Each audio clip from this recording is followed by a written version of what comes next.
Y vamos a meternos en el primer tema del programa. Vamos a tratar de, ya lo hemos hecho, la verdad que hemos tenido varios programas con este tema, que es tratar de pensar, reflexionar y ver qué podemos hacer con nuestra salud aquí en Mar del Plata, con el sistema de salud municipal. Para eso lo tenemos a Gastón Vargas, como les decíamos, médico generalista, él es jefe de la División de Salud Comunitaria del municipio de General Pueyrredón. Importante la salud comunitaria, sobre todo para pensar lo que conocemos como la atención primaria de la salud. Bueno, Gastón, te saludamos y agradecerte porque viniste aparte, podemos decir que hizo los deberes, no, vino temprano, 10 minutos antes, así que bueno, te saludamos y gracias. Sí, ¿qué tal? Buenas tardes a ustedes y a la audiencia, un placer estar acá. Gastón, vos tenés muchos años de experiencia acá en Mar del Plata. ¿Cómo estás viendo la salud en Mar del Plata, ¿no? Una Mar del Plata que tiene 33 centros de salud, ¿no? Y tiene un centro de especialidades médicas ambulatorias como es el SEMA, sumado, ¿no?, al Hospital Regional, sumado al Hospital Materno Infantil, al INAREPS, ¿sí?, a Zona Sanitaria Octava, al INE, el Instituto Nacional de Epidemiología. ¿Cómo lo ves de tu mirada, no? Bueno, así como describiste muy bien el sistema de salud de General Pueyrredón, es un sistema fragmentado en cuanto a dependencias. Porque, digamos, el primer nivel, que es en el cual yo trabajo hace un tiempo, debiera dedicarse a la atención primaria de la salud, ¿no? Como bien lo describiste, con los 33 CAPS, Centros de Atención Primaria, y el SEMA como un nudo como para poder terminar las situaciones diagnósticas en cuanto a alguna complejidad. De ahí, con un diagnóstico preciso y oportuno, y con el 80% de la patología ambulatoria resuelta, al menos eso es lo que debiera suceder en los centros de atención primaria, el paciente en este caso debiera concurrir al segundo nivel, en este caso los hospitales provinciales, sea materno-infantil o sea el IGA, el Interzonal de Agudos, y poder ahí cumplimentar el tratamiento indicado para la situación. En caso de haber alguna cuestión que necesite una rehabilitación, ahí sí recurre al INAREPS. Eso sería en términos generales el camino que el sentido común, la lógica y el deseo de cualquier persona que pertenezca al campo de la salud quisiera que suceda. Pero bueno, lamentablemente en este último tiempo esa dinámica y ese algoritmo, digamos, técnico, mental que uno tiene de cómo debería funcionar el sistema no está sucediendo. Y no está sucediendo por diversidad de causas, entre ellos por un sistema municipal que no está pudiendo dar respuestas a las consultas ambulatorias, no está pudiendo dar respuestas a la demanda de la población, con lo cual eso genera que el diagnóstico no sea oportuno, eso también genera mucha demora en los turnos que uno pueda otorgarles a los usuarios, y obviamente toda cuestión que sea pospuesta en una situación de salud deja de ser saludable, ¿no? Digamos, entonces ya ese concepto de la prevención, de la promoción, de lo oportuno de un diagnóstico temprano, se ve no pudiendo llevándose a cabo. Con lo cual eso hace que la demanda no termine siendo resuelta y que incluso las personas dejen de concurrir al centro de salud ante una posible respuesta negativa, que es lo que se va generando y se va naturalizando, lo cual aún es peor. ¿Por qué digo esto? Porque, digamos, se termina abarrotando la guardia de cualquiera de los dos hospitales porque existe el concepto de la gente que aunque tenga que esperar 5 o 6 horas, en esos lugares van a encontrar alguna resolución al problema que los aqueja. Versus concurrir a un centro de salud donde muchas veces no consigue el turno en el día o para los próximos días, y entonces eso genera que no pueda terminar de resolver. Estas cosas lamentablemente en el último tiempo se fueron naturalizando y el derecho a la salud, que es uno de los derechos fundamentales de cualquier ser humano y que nosotros trabajamos la salud vista como un derecho, haya sido vulnerado en reiteradas oportunidades y no sea una respuesta acorde del Estado en estos momentos para con los ciudadanos. ¿Cómo ves el rol de los trabajadores, ¿no? Porque a veces cuando se habla de la salud pública, lo hemos debatido muchas veces en el programa, la atención primaria de la salud es una especialidad, ¿no? Y trabajar en un territorio para un trabajador de la salud es un gran desafío, ¿no? Sobre todo con esta doble vía, ¿no? De que los trabajadores que trabajan en los centros de salud también trabajan en las obras sociales o en la medicina prepaga o en un consultorio privado, donde, digamos, es distinto el rol, ¿no? Sí. Básicamente... Me meto en un tema profundo, No, pero te voy a decir un poco lo que estuvimos viendo en el último tiempo.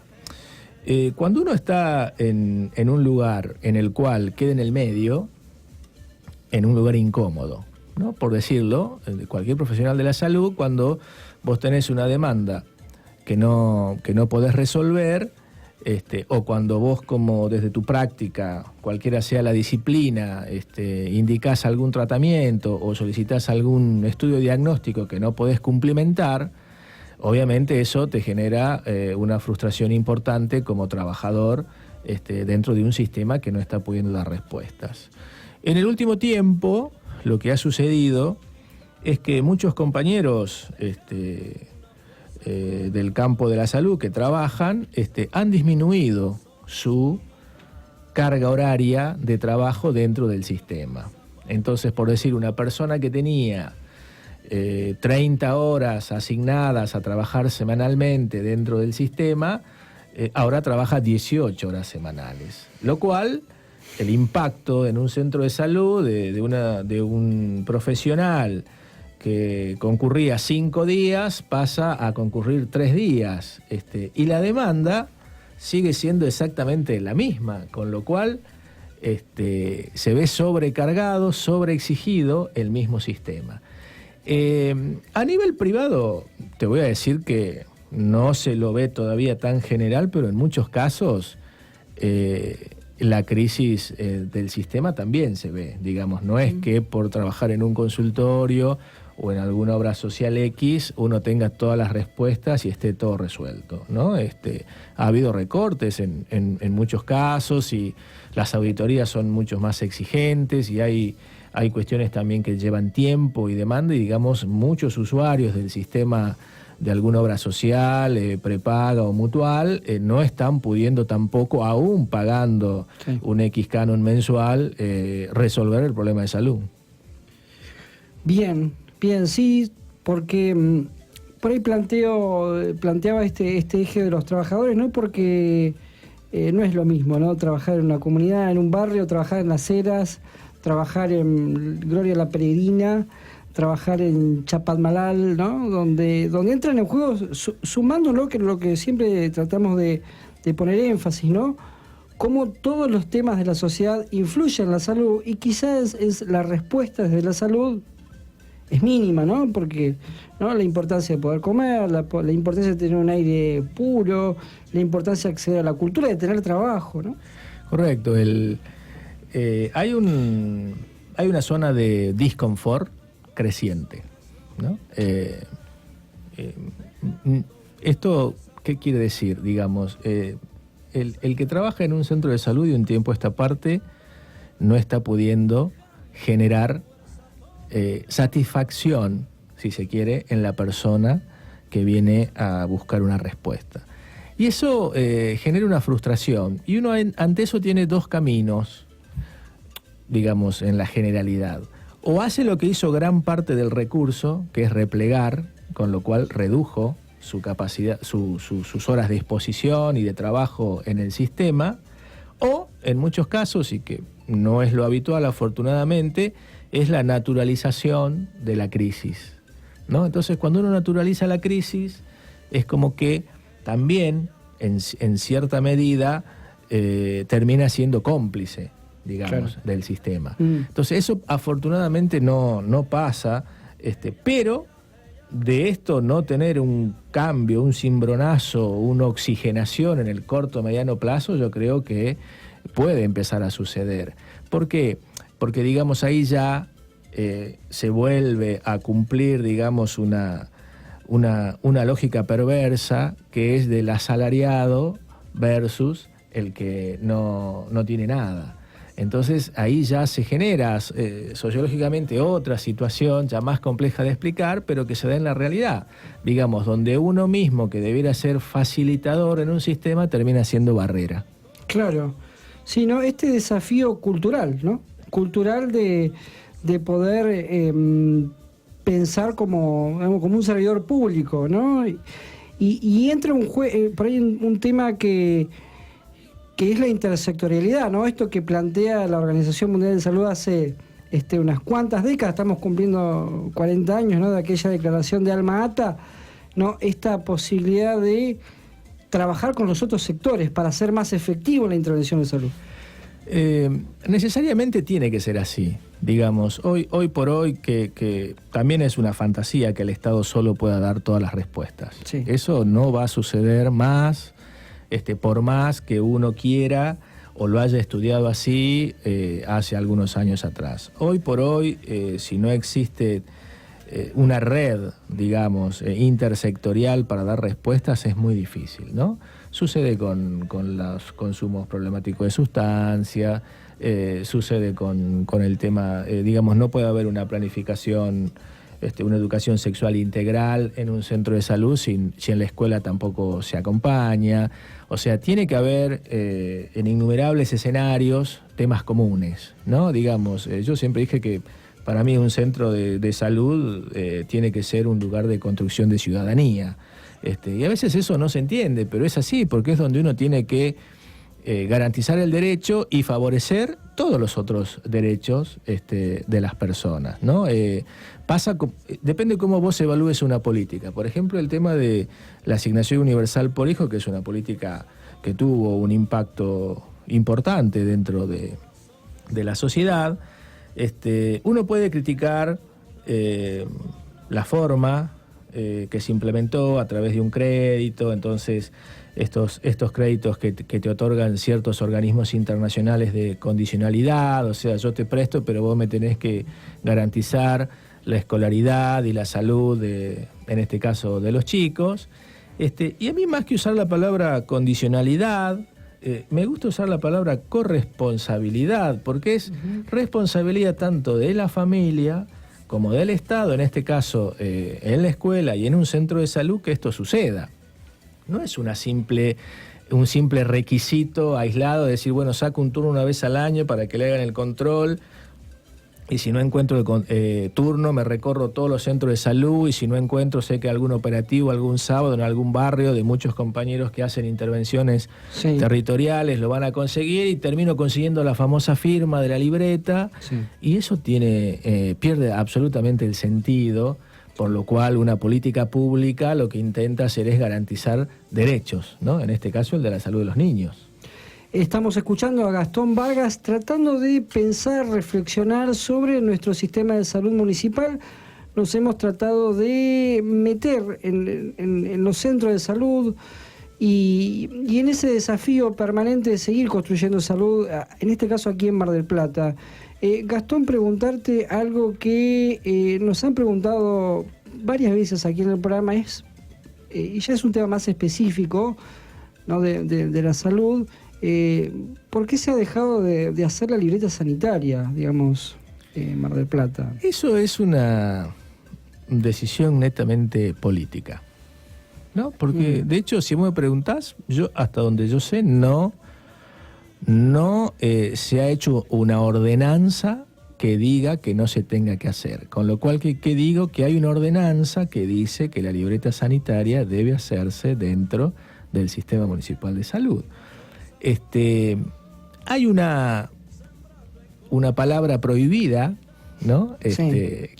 Prohibida, digamos, que es el tema del control o de la auditoría, digamos, ¿no? Porque si vos decís, hay una ordenanza tan importante como esta, que donde uno, sobre todo en esta ciudad, en el verano, tiene gran cantidad de trabajadores estacionales, a lo cual el Estado debiera garantizarle un mínimo examen de salud y firmarle una libreta sanitaria, favoreciendo la tarea, no se realiza.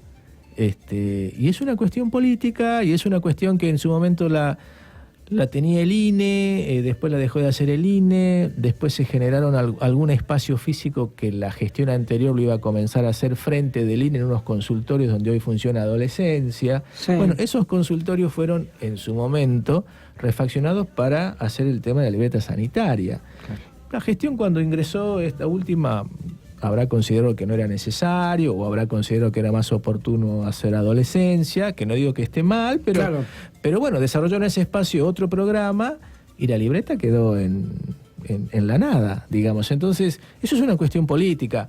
Digamos, la salud es política. Claro. La política es salud, digamos. O sea, sí, y hay ciertos ejes que no se pueden dejar al libre albedrío. Y ahí también te decía esto del control o de la auditoría, o del control ciudadano, en este caso. Porque seamos también conscientes que no hubo 100 personas, 200 personas, 300 personas en ningún lugar manifestando o reclamando la libreta sanitaria. Tal cual. Y eso es como naturalizar la pérdida de un derecho, que es lo que veníamos hablando desde el inicio, con lo cual se genera todo un estado de anedonia general, un estado de quietud, si se quiere, y entonces va ganando el tiempo y después es muy difícil remontar ciertas cosas. Entonces, hoy por hoy, hace 5 años, hace 8 años atrás, festejábamos que teníamos el calendario de vacunación más completo de Latinoamérica, y hoy por hoy casi que ya estamos naturalizando que no haya vacunas. Te comento, Gastón, que te anticipaste al tema de nuestro segundo bloque, ¿no? Que vamos a hablar sobre lo que estuvo planteando el secretario de Salud, de Gobierno de Salud, Rubinstein, allá en la ONU, ¿no? En las Naciones Unidas, ¿no? Diciendo que está todo muy bien en la Argentina y no se pueden garantizar las vacunas en la Argentina. Con 12 casos de sarampión luego de casi 20 y pico de años, ¿no? Sí, una locura. Sí. Sí, eso es algo que, la verdad, Rubinstein es un ministro con el cual generó ciertas situaciones que por ahí uno, a pesar de conocer la historia sanitaria, digamos, de Adolfo, no dejan de sorprenderlo, digamos, ¿no? Porque no parece que sea algo lógico que se deje caer un calendario de vacunación.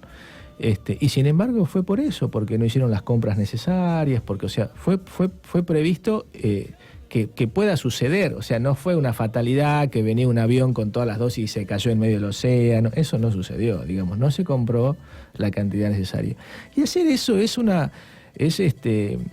de no sé la palabra, tampoco quiero ser ofensivo, pero digamos, claro, es de una irresponsabilidad absoluta. Es de una irresponsabilidad absoluta.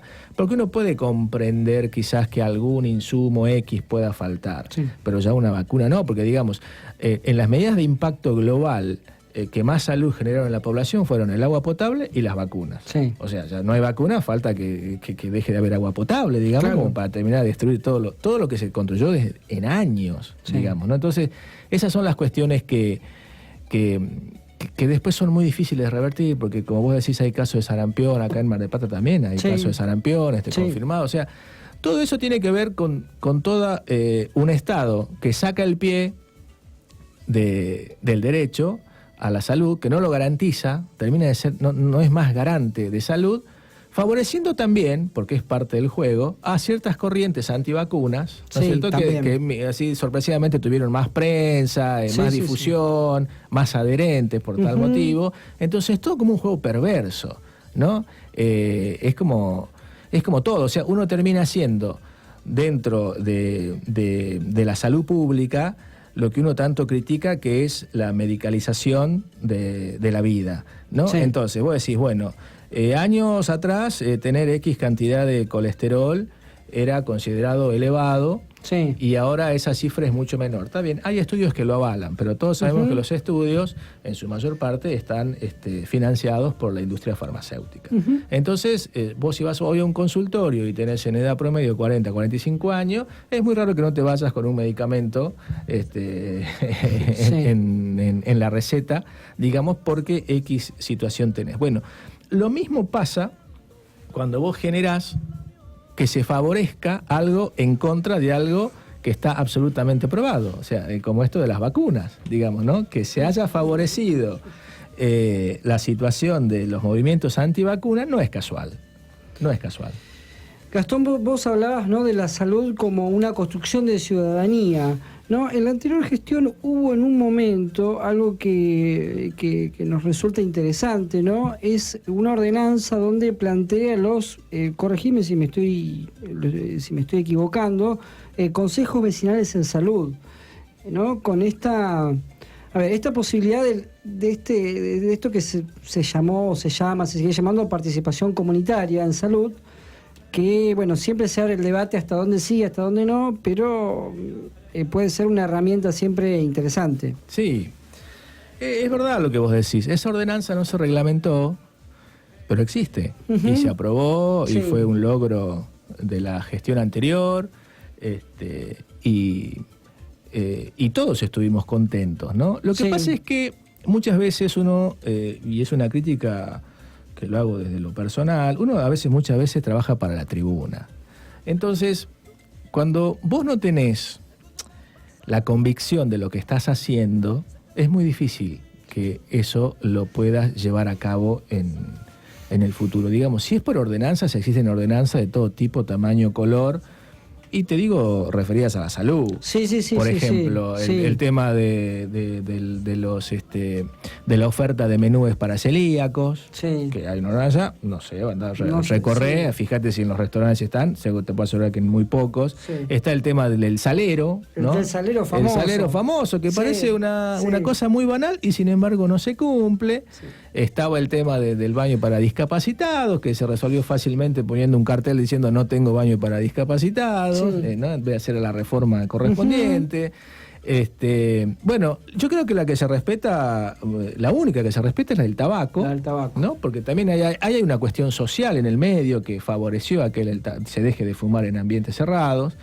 Pero bueno, está sin embargo esta de los consejos vecinales de salud, que ha quedado muy hermosamente escrita, muy, muy linda en el debate en su momento en el Consejo Deliberante, pero que no se reglamentó ni se puso en práctica, ¿no? Entonces es como que por ahí uno quiere hacer cosas que a lo mejor no las dimensiona o no fue el momento oportuno, pero lo que no puede hacer es dejarla que después quede en el olvido, porque si no eso también genera, y en este caso en el trabajador de la salud, descreimiento, ¿no? Porque decís, bueno, venimos en un norte trabajando en función de la participación comunitaria y demás, los consejos vecinales de salud está muy bien, y de repente queda en el vacío, ¿no? Entonces, eso también es algo que a veces la política favorece a que no se milite tanto desde muchos aspectos, porque termina siendo, para muchos, no es mi caso, una situación ambigua y que no tiene demasiada credibilidad. A mí, Gastón, así pensándolo en voz alta, ¿no? ¿Cómo articularías esto, ¿no?, de los consejos vecinales de salud, ¿no?, con la posibilidad fuerte, ¿no? Lo hemos planteado también aquí y ahora vengo como al recuerdo, ¿no?, con la Defensoría del Pueblo, ¿no? Poder articular fuertemente esto, ¿no? Darle un corpus un poco más práctico, ¿no? Porque la Defensoría trabaja también con salud, ¿no? La Defensoría del Pueblo. Sí, a mí me parece que es un tema a retomar. Obviamente tampoco uno lo que busca es que la norma se cumpla a como dé lugar. ¿Por qué? Porque si no también fracasa. Digamos, la idea de un Consejo Vecinal de Salud es tener un escenario donde el vecino de la zona del centro de salud sea parte y tome parte en muchas decisiones que el centro de salud pueda hacerse cargo en referencia al tema. Pero ¿qué pasa? Es como que, es como todo, digamos, muchos levantamos banderas de participación, pero a la hora de convocar la participación salimos corriendo, ¿no? Muchos levantamos la bandera de la salud pública, pero a la hora de poner el cuerpo por X motivo, sacamos el cuerpo. Muchos decimos que por trabajar en un sistema somos parte de algo y no somos parte más que de un salario a fin de mes.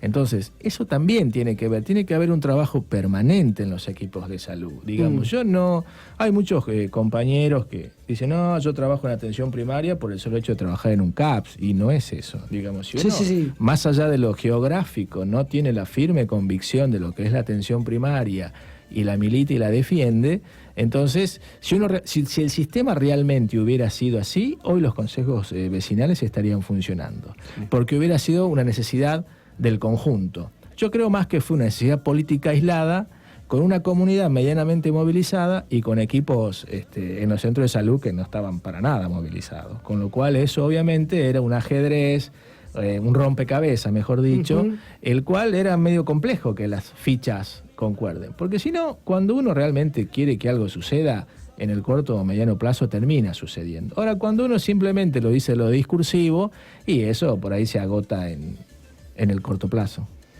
Gastón, como para despedirte y agradecerte, porque temas que queríamos reflexionar y charlar hace bastante tiempo, ¿Mar del Plata merece un secretario de salud municipal que sea de un CAPS? ¿Qué pregunta, Tiago? Es una pregunta.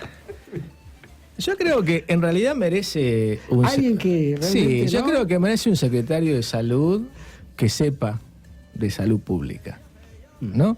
Eso es azaroso, digamos.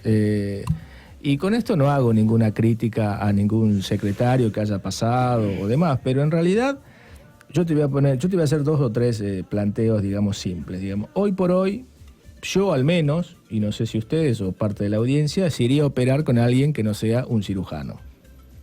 O no iría a hacerme revisar la vista porque tengo alguna alteración en mi agudeza visual con alguien que no sea un oftalmólogo.